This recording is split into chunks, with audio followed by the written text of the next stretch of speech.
तुम्हें एक बात कहनी है, तुम्हें एक बात कहनी है, मगर नाराज मत होना कि तुम जो हर घड़ी मुझको इतना याद आते हो, हमें इतना सताते हो कि हम तुम दूर हैं दोनों, बहुत मजबूर हैं दोनों।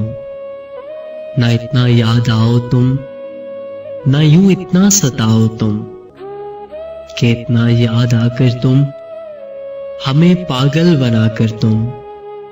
फकत इतना बता दूं कि हमारी जान लोगे तुम, मगर ये भी हकीकत है तुम्हारी याद ही तो है जो हर पल साथ रहती है, खुशी में भी गमों में भी, उदासी के पलों में भी।